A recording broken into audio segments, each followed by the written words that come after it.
Այսօր Արմենիա Մարիոթ հյուրանոցում թևածում էր ազգային ու հոգևորը։ Հենց այստեղ ազդարարվեց Հայոց տուն նախաձեռնության մեկնարկը, ապակուսակցական կառույց, որն իր շուրջ համախմբել է հայությանն ու հայոց պետականության գաղափարին նվիրյալ ու փորձառու գործիչների, որոնց թվում է ականավոր պրոֆեսոր Արմեն Չարչյանը, մաեստրո Տիգրան Հեկիքյանը եւ այլոք։ Նախաձեռնության մեկնարկը տրվեց տերունական աղոթքով։ Հայր մեր, որ հերկինս ես, Սուրբ Եղիցի անունքով, Եկեսե արքայություն քո, եղիցին կամ քո, որպես երկինս և հերկրի, ըսած մեր հանապազոր, տուր մեզ այսօր, և թող մեզ սպարտիս մեր,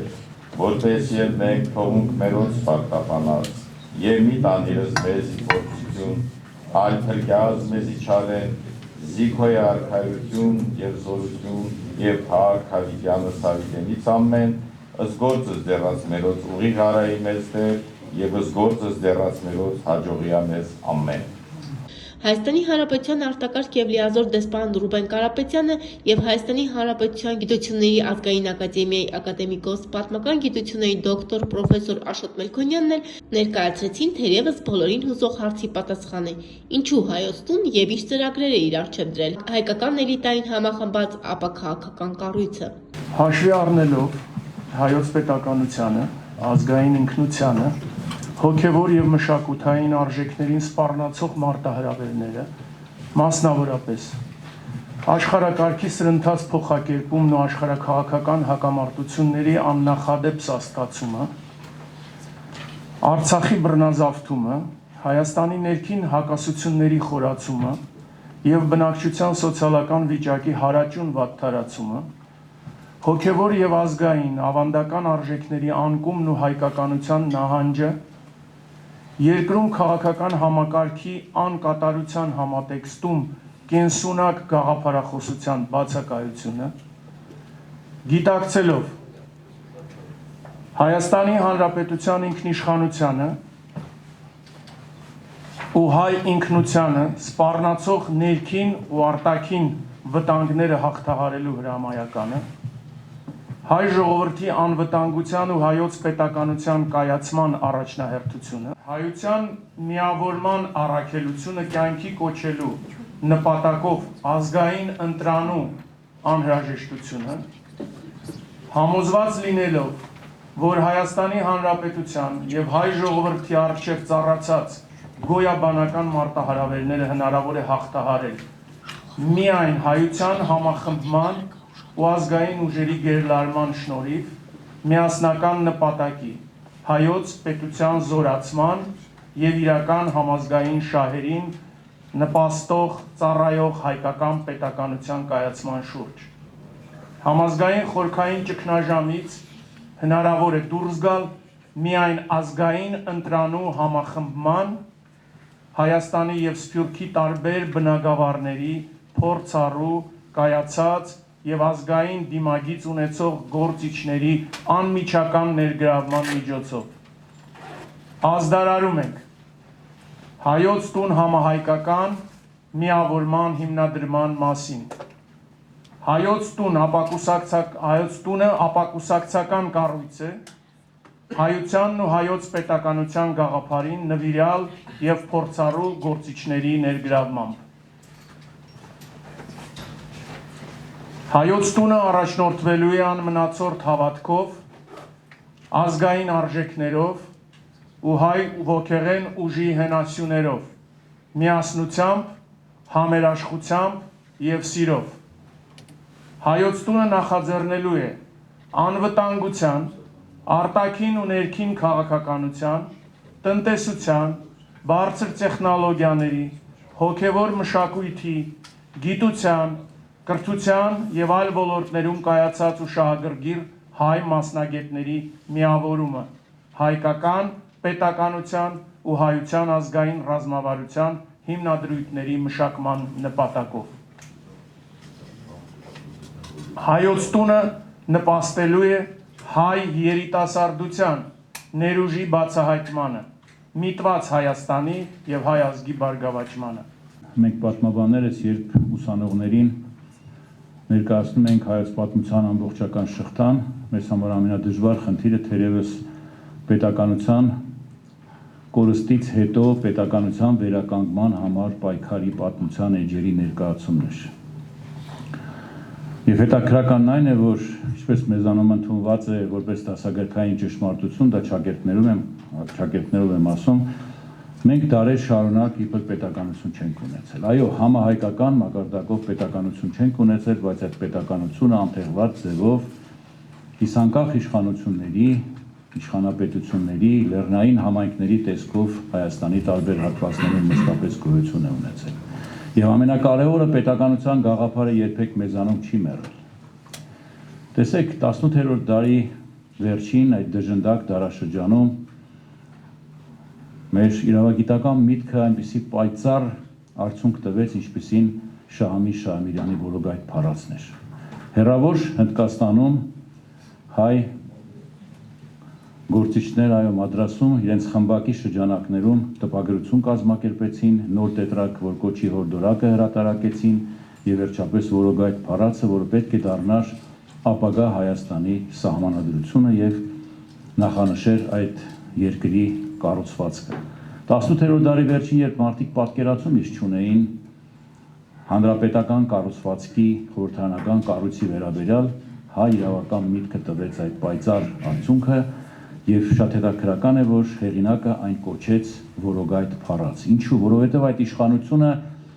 այդ չարաբաստիկ աթոռը իր մեջ ունի ուժ, որը որ մարդուն ժամանակի ընթացքում փոխում է, նա սկսում է տառապել անսխալականության բարդույթով, դառնում է անսխալական եւ ի վերջո հանրապետական կառույցը կարող է դառնալ նույն միապետական, որը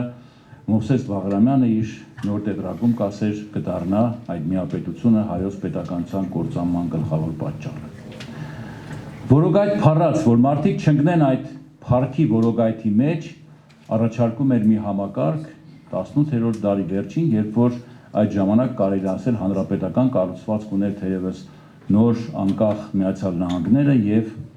Ֆրանսիան, որը որ կարճ ժամանակով այդ համակարգով առաջ ընթացավ, բայց հետո նորից Նապոլեոն Բոնապարտի եւ ընդհանրապես բուրբոնների կողմից վերականգնվեց միապետությունը։ Ինչ էր առաջարկում մարդիկ, որպեսզի չընկնեն որոգայթի մեջ փառքի, այդ իշխանական աթոռը իրենց գլխապտույտի մեջ չգցի, նրանք պետք է հասկանան հետեւյալը, որ իշխանությունը բաղկացած է դիմությունից եւ ընդդիմությունից։ Մեզանում անկախության 34-րդ տարում մենք չհասկացանք մի բան, որ դիմությունն ու ընդդիմությունը մեկ պետության անկախտելի մասն են։ Եվ ընդդիմությունը նույն դիմությանը առողջ շրջանակներում պահելու այն հզոր ուժն է, որը որ պիտի ապահովի այդ երկրի հետագա զարգացումը։ Պատկերացրեք ինչ էր առաջարկում։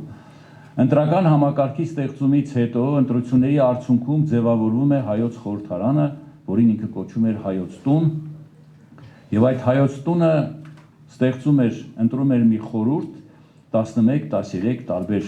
թվերի մասին այստեղ խոսքը, մարդկանցից, որոնք դառնում էին ղեկավար մարմին եւ իրենց միջից մեկին վիճակահանությամբ դարձնում էին երկրի ղեկավար, նախարար, ինչպես նա ասում էր այդ փաստաթղթում, որովհետեւ այդ նախարարը երբեք չկարճեր այդ աթոռից եւ հասկանալ, որ ինքը պետք է մյուսների հետ ներդաշնակ աշխատի հանուն այդ երկրի, հանուն այդ ժողովրդի, նրա մնացած անդամները խորհրդի դառնում էին նրա ոչ միայն օգնականներն ու տեղակալները, այլև նրա ընդդիմադիրները եւ ամբողջ մեկ տարվա ընթացքում քննադատական տարափի տակ էին պահում երկրի ղեկավարին։ Վասն հաջորդ առողջ օրվա եւ ամեն մեկը հասկանում էր, որ որքան ինքը քննադատեց երկրի ղեկավարին, այնքան օգուտ կբերի, որտեղ հաջորդ անգամ վիճակահանությամբ ինքը կարող է դառնալ երկրի ղեկավար, իրեն կսկսեն քննադատել եւ նախորդը անպայմանորեն շատ ավելի խնդիրներ լուծած կլինի եւ բնականաբար իր գործը ավելի հեշտ կդառնա։ Եվ պատկերացրեք այս համակարգի պայմաններում դու երբեք չէիր հայտնվի որոգայթի մեջ, փառքի որոգայթի, ինչը որ ցավոք սրտի մենք հայտնվեցինք տասնամյակներ շարունակ Բաղձալի անկախությանը արժանանալուց հետո 1991 թվականին։ Եվ որպես պատմաբան կարող եմ վստահաբար ասել, որ ցավալիորեն մենք որքան էլ հաղթանակներ արձանագրեցինք, հաջողություններ ունեցանք, դարձանք միջազգային հանրության անդամ, բայց ցավոք սրտի չդարձանք զտարյուն ազգային պետություն, որի կարիքը մենք այսօր ունենք։ Այն թշնամության մթնոլորտը, կասկածամտության, ուրացումի մթնոլորտը, որ մեզանում ցավոք սրտի ոչ միայն գոյություն ունի, այլև շարունակում է խորանալ, մենք կոչված ենք մեր համեստ հնարավորությունների սահմաններում, որպես մտավորականներ, վերացնելու այդ մթնոլորտը, առողջ մթնոլորտ ստեղծելու, որ յուրաքանչյուր հայը միմիայն բարեկամ ու եղբայր տեսնի մյուս հայի մեջ։ Թշնամությունը առհավետ վերանա մեր միջից, մենք միայն խոսում ենք դրա անհրաժեշտության մասին, բայց երբեք այդ ուղղությամբ քայլեր չենք կատարում։ Մենք պիտի լսենք մեկս մյուսից, չունենք լսելու ունակություն։ Ցավալիորեն, երբ որ կարևորագույն խնդիրներ ենք քննարկում, մեկս մյուսից չենք լսում, ամեն մեկը բացարձակ իր ճշմարտությունն է ճակերտների մեջ ներկայացնում եւ արդյունքում որևէ հաջողություն չեք արձանագրում։ Մենք մեծ, այսպես ասած, բարձրագոչ խոստումներ չենք տալիս, քաղաքական կուսակցություն չենք, մեր տարիքն էլ դա չի ներում, մեր նպատակը, կրկնում եմ, առողջ պատմամշակութային մեր ժառանգությանը վերադառնալու, ակունքներին վերադառնալու հզոր մթնոլորտ միջավայր ստեղծելու նպատակն է, որ իր հերթին կբերի նաև այն սերունդներին ասպարեզ, որոնք որ կկերտեն Հայաստանի ապագա։ Հայոց տանն իր հայրապետական օրհնությունն էր փոխանցել նաև ամենայն հայոց կաթողիկոսը, ում ուղերձը ներկանային ներկայացրեց Տեր Վրդանես եպիսկոպոս Աբրահամյանը։ Թույլ տվեք որդիական խոնարհությամբ վերաուծված, վերաբացված Մայրաթոր Սուրբ Էջմիածնից փոխանցել ձեզ Տեափար Հայրապետի ջերմ խոսքերը, օրհնությունը եւ այն մաղթանքը, որը վերաբերում է այս նախագծին, Հայոց տան կենսունակությանը եւ առաջընթացին։ Մտովի տեղափոխվում ենք լսելով, տեսնելով անունը պատվարժան է եւ մենք մտովի տեղափոխվում ենք մինչեւ մեր նահապետը, հայոց պետը, մեր հայրենիքի եւ մեր ինքնության ակունքը։ Սուրբ Գիրքը ասում է, այն տունը, որ կառուցված չէ ժայռի վրա, ենթակա է կործանման։ Ես այստեղ տեսնում եմ, որ այդ տան սյուները երեքն են՝ հավատքը, միասնությունը եւ առաքինությունը։ Իրապես սրանք սյուներ են, որը բխում են մեր ինքնությունից, մեր քրիստոնեական ակունքներից։ Եթե հավատարիմ գտնվենք այս խոսույթներին, վստահ պիտի լինենք, որ այս տունը կանգուն պիտի մնա, ինչպիսի փոթորիկներ լինեն, ինչպիսի հոսանքներ կան, տունը կանգուն պիտի մնա։ Որովհետև ոչ միայն այստեղ խոսքը գնում է այն հիմքին, որ ժայռն է, այլ այն խոսույթներին, այն առաքելությանը, որ միտված է իրականացնի հայոց տունը։ Ուստի մենք մաղթում ենք, որպեսզի այս հայոց տան մեջ ինչ որ տեղի պիտի ունենա, դա պիտի բխի նախ եւ առաջ մեր ինքնությունից եւ մեր ինքնությունը պիտի տանի դեպի մեր ժողովրդի նպատակների եւ ցանկությունների կյանքի կոչելու։ Մեր եկեղեցու նշանավոր հայրապետներից մեկը Ներսես Շնորհալին ասել է. կարևորագույն հարցերում լինենք միասնական եւ միական, երկրորդական հարցերում լինենք ինքնուրույն, բայց ամեն ինչում թող մեզ ուղղորդի սերը։ Ես կարծում եմ, որ սիրով առաջնորդվող այս գաղափարները այս տունը կվերածվի Խրիմյան հայրիկի ասած դրախտի տուն, դրախտի, որը կկարողանա իրականացնել այն ամենը, ինչ որ կուտակված են մեր ներսում։ Իսկ մեր ներսը այսօր շատ խոսուն է։ Մեր ներսում կա շատ բաներ, որ չենք կարողանում արտահայտվել։ Կարծես թե ինչ որ մեզ այսպես չի թողնում, որ մենք լիարժեք ասենք այն ամենը, ինչ որ խորթ է, ինչ որ խոտելի է մեր ինքնությանը։ Ես կարծում եմ, որ հայոց տունը պիտի դառնա շարժիչ ուժը մեր ինքնության։ Աստված թող օգնի ամենքիդ, որ ձեր մտքերը լուսավոր լինեն, ձեր հայացքները ուղղված լինեն միայն հայակենտրոն եւ գաղափարներով լիքը խորհուրդներ եւ ծրագրեր կյանքի կոչեք։ Թող իրապես այս գաղափարները, որ միտված են հայանպաստ լինելու, հայակենտրոն լինելու եւ պետականամետ, թող Տիրոջ օրհնությունը ձեզ առաջնորդի ամեն։ Ֆանտաստիկ ելույթով հանդես եկավ պրոֆեսոր Արմեն Չարչյանը, ցավով նշելով, որ այո, մեր հասարակության մի ստվար զանգված այսօր բժշկման կարիք ունի, եւ որ Հայոց տունը հենց այդ նպատակին միտված քայլերով է առաջ գնալու, տալով այսօր յուրաքանչյուրիս հուզող հարցի պատասխանը, ինչպես կանգնեցնել պետականության մահաբեր գահաբիժումը։ Որպես մարդ անական, որպես Աստծո արարած, որպես մտավորական մտքի կրող, մեզ բոլորիս հետաքրքրում էր երկու հարց. առաջինը ինչու եւ երկրորդը ինչ։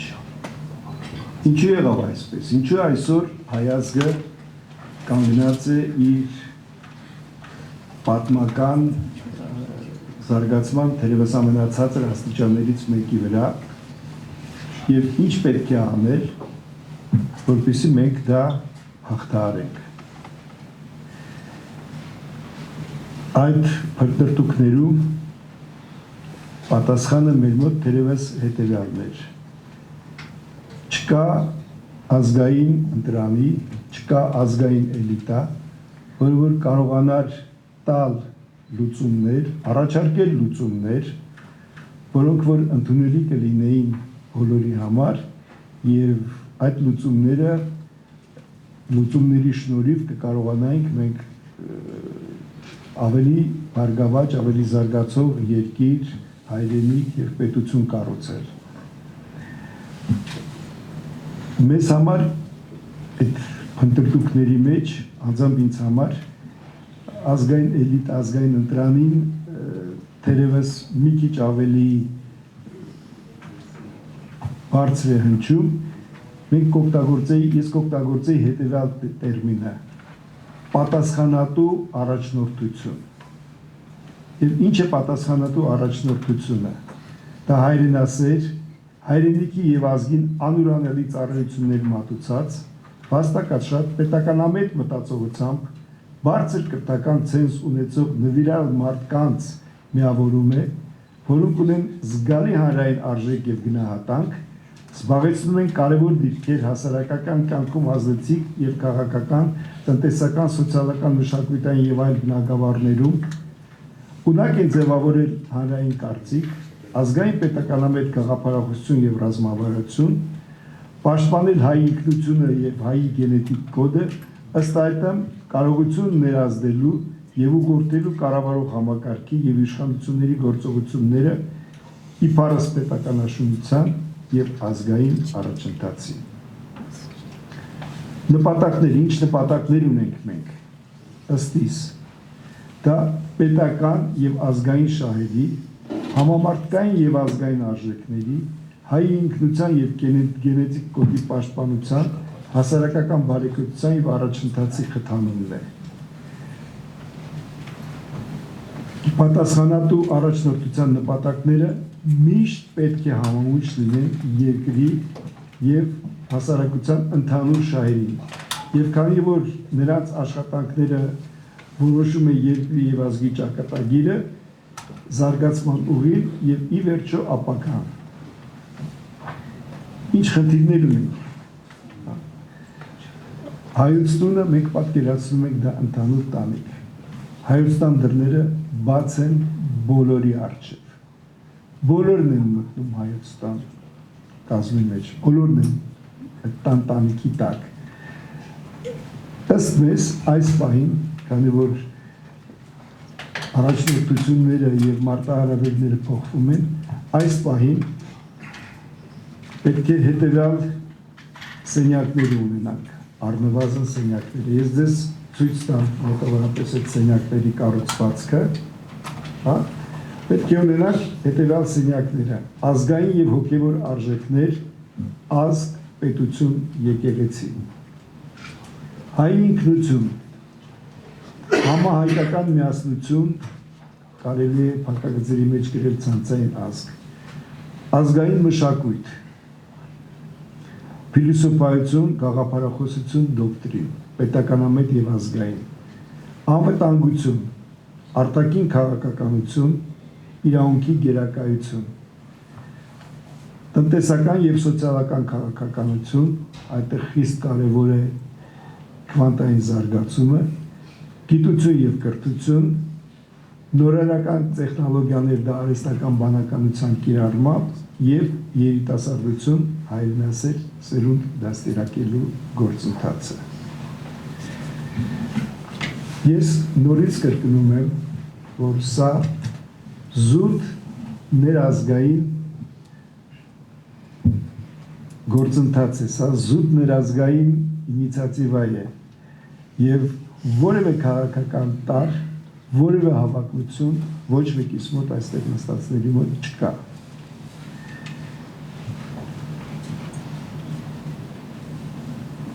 Այն սկզբունքները, ինչ որ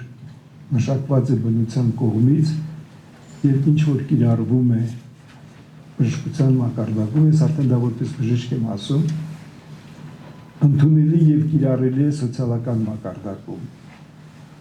Եվ որպես բժիշկ ես կարող եմ միայն հոգատարությամբ ու բժշկելու ցանկությամբ ասել, որ մեր հասարակությունը այսօր թերևս որոշակիորեն հիվանդ է եւ առողջացման կարիք ունի։ Իսկ առողջացնել հնարավոր է, քանի մեր հասարակությունը, մեր համասփյուր ազգի, մեր շահերը